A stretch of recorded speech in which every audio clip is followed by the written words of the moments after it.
क्रांती news, आवाज सर्वसामान्यांचा। Marshy Takli येथे आज ईद उल फित्रचा सण मोठ्या उत्साहात आणि बंधुभावाच्या वातावरणात साजरा करण्यात आला। सकाळी ईदगाह येथे सकाळी 9:15 ईदची नमाज अदा करण्यात आली। यावेळी मोठ्या संख्येने मुस्लिम बांधव उपस्थित राहून नमाज अदा केली।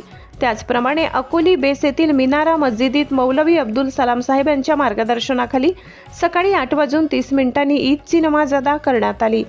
ईदगाह परिसरात लहान मुलांसाठी विविध खेळणी तसेच खाद्यपदार्थाच्या दुकानांची आकर्षक मांडणी करण्यात आली होती, ज्यामुळे मुलांमध्ये विशेष उत्साह पाहायला मिळाला।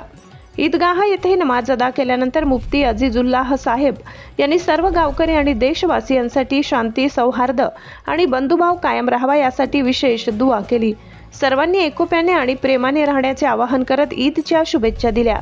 ईदच्या निमित्ताने प्रशासन व नगरपंचायतीतर्फे विशेष व्यवस्था करण्यात आली होती। ईदगाह परिसरासह संपूर्ण गावात स्वच्छतेकडे विशेष लक्ष देण्यात आले। तसेच कायदा व सुव्यवस्था राखण्यासाठी बार्शी टाकळीचे पोलीस निरीक्षक श्री प्रवीण धुमाळ साहेब यांच्या नेतृत्वाखाली कडक बंदोबस्त ठेवण्यात आला। त्यामुळे सण शांततापूर्ण वातावरणात पार पडले। महाराष्ट्र क्रांती न्यूज साठी बार्शी टाकळीहून आमचे प्रतिनिधी असलम खान।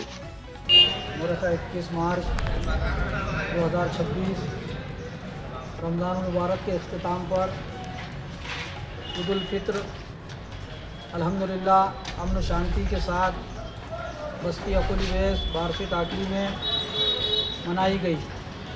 हर साल की तरह बहुत सारी मसाजिद में भी ईद की नमाज़ हुई और ईदगाह पर भी पूरे जोश व खरोश के साथ ईद की नमाज़ पढ़ाई गई।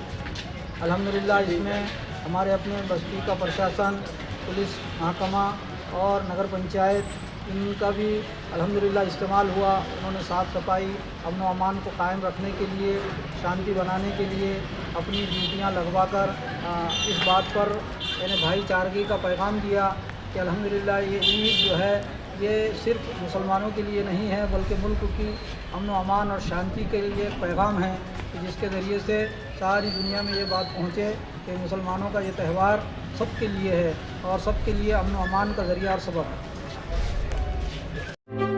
अशाच नवनवीन बातम्या पाहण्यासाठी आमच्या महाराष्ट्र क्रांती न्यूज या यूट्यूब चॅनलला लाईक करा, सबस्क्राईब करा आणि बेल आयकॉनला प्रेस करा।